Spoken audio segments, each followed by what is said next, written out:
She turned off her location for 3 days. She returned and yelled, "I had a panic attack. I needed space. You're triggering me." I replied, "My mistake." Then I handed her the PI photos of her isolating at her ex-boyfriend's apartment. She stopped yelling when I added that her parents had already seen everything. And that's pretty much where my life detonated and rebuilt itself in the strangest, most unexpectedly peaceful way imaginable. So here's what actually happened, because if I don't write it out, I swear my brain's going to replay it forever. My girlfriend, now ex, was named Emily. I'm 31. I run a small fabrication shop in Ohio, mostly custom metalwork. Railings, brackets, gates, art pieces. Emily was 27, worked as a brand coordinator for a construction supply company. Normal couple, normal life. We didn't live together, but spent practically every weekend under the same roof. Nothing in our relationship ever felt unstable or shady. Not perfect, but steady. She was the one who wanted us to share locations about a year and a half into dating. Said it helped her feel safe. Said it helped her regulate her anxiety. Said she liked knowing where the people she loved were. I didn't care either way. I wasn't doing anything weird. If sharing made her feel grounded, whatever, we used Life 360. Honestly, I barely checked it except to see if she was still at work before calling. It became background noise. Until the Thursday morning, everything went sideways. I woke up early for a job, checked my phone, and saw Emily's location was unavailable. First time ever. No big deal.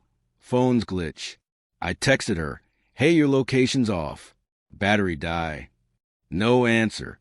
That wasn't normal, but I figured she was in the shower or rushing. 2 hours later, I text again. Nothing. I called. Straight to voicemail. That uneasy pit feeling settled in my stomach. The kind you try to pretend isn't there, but it grows anyway. I called her office. Receptionist said she called in sick. That made less sense. She always told me when she wasn't feeling well. Always. Friday morning. Still radio silence. No location. No texts. No calls. I called her best friend, Brooke. "Hey, have you heard from Emily? I can't get a hold of her." Brooke responded instantly. Too instantly. "No.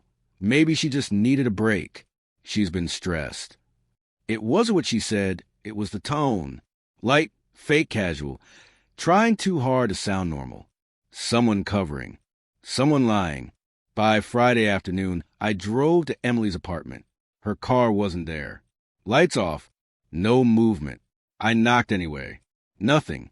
At that point, the pit in my stomach turned into a certainty I didn't want to admit out loud. Either she was in trouble or she was avoiding me. And since Brooke had obviously been coached, avoiding me seemed more likely. And here's the thing. Maybe this makes me insane, or maybe it makes me the only sane person in the room. But I didn't want to sit around guessing. My mind was spiraling. I wasn't about to become the guy refreshing social media posts, hoping to spot a clue. So I did something I never thought I'd do. I hired a private investigator. Found the guy online. His name was Carl. Former cop. Sounded calm, competent, no bullshit. He asked me for basic info. Her car, license plate, workplace, photo, address. I gave him everything. He said he'd start Saturday morning. I paid him $500 up front. Saturday at 2 p.m. he called. He'd found her car. Not at her apartment. Not at her parents' house. Not at any friend's place, either. It was parked outside an apartment complex 25 minutes across town. "I'll keep watching," he said. "She hasn't left since I got here." Sunday morning he called again. "I've confirmed she's been here since Thursday night." My throat tightened. How? Building cameras.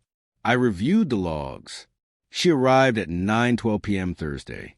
Hasn't left except with the guy who lives there. Also got confirmation from a neighbor. The guy? Name's Ryan Carter. That mean anything to you? And my whole chest went cold. Ryan was Emily's ex, dated him for 3 years before me. She told me it ended mutually. Told me he moved out of state. Told me they didn't talk anymore. Apparently she left out the part where he moved back months ago. Or maybe she didn't leave it out. Maybe she actively hid it. Carl emailed me the photos. 20 plus of them. Emily entering and exiting Ryan's apartment. Emily at lunch with him. Emily at a park with him. Emily walking with him holding coffee cups. Emily buying groceries with him. All time-stamped. All 3 days. My hands were shaking, but weirdly not from heartbreak. From clarity. You ever get that moment where the truth settles on you like a heavy coat, and suddenly everything makes sense? That was it. Sunday night, Emily finally texted me. Hey, I'm so sorry. I've been dealing with a mental health crisis. I needed to isolate. I'm coming over. We need to talk. I said okay. Mostly because I wanted to hear how far she was going to take the lie. She showed up looking great. Hair curled. Fresh makeup. Didn't look like someone who'd been having a panic attack. More like someone who spent 3 days on a romantic staycation. She walked into my place like nothing happened. I'm sorry I scared you, she said softly. I just needed time to myself. I was overwhelmed. I didn't respond. Didn't offer a hug. Didn't smile. She noticed immediately. Are you okay? She asked. Where were you? I said, I told you, I needed space. I needed to isolate. Where? She stiffened. At a hotel. Which hotel? That's not important. Her voice hardened, and then she went on the attack. You're not respecting my boundaries. I told you I needed space, and you kept pushing. You kept texting and calling. You were triggering me. I almost laughed. I asked her calmly. I texted twice and called once. That's too much when I'm having anxiety, she snapped.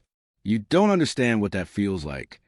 I walked to the counter, picked up the folder, walked it over to her. You're right, I said. My mistake. Her shoulders dropped slightly, like she thought she'd won. I handed her the folder.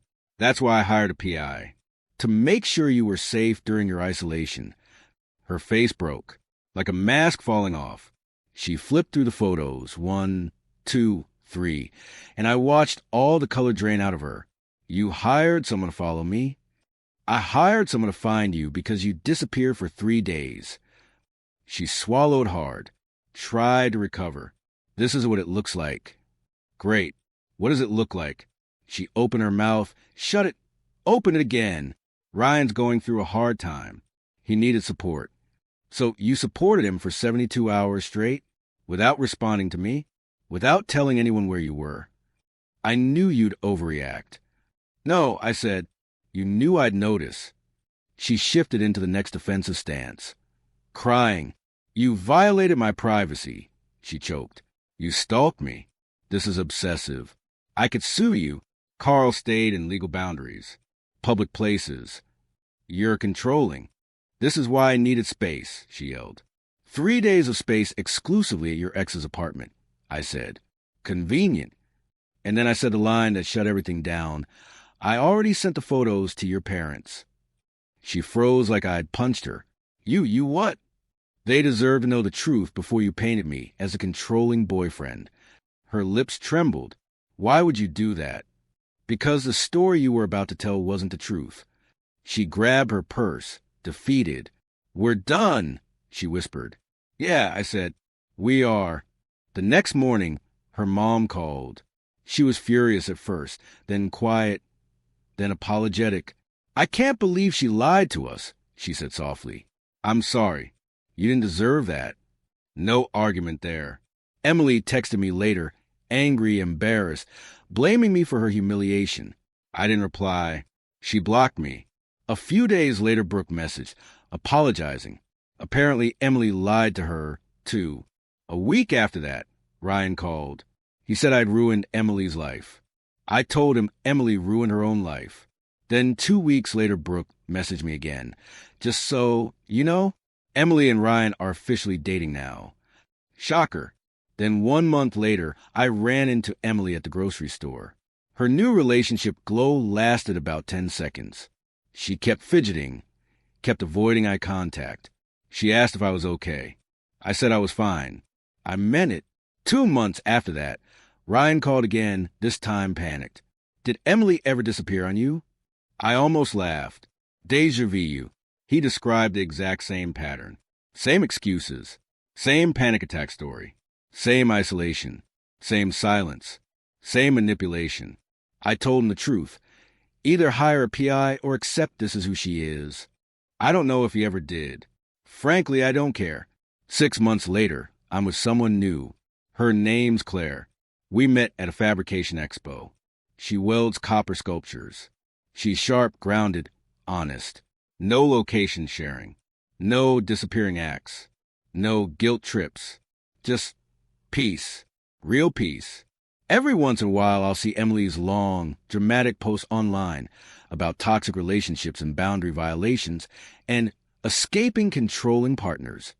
She never mentions the 3 days at her ex's apartment, never mentions the lies, never mentions the PI folder, never mentions the patterns she repeats like clockwork.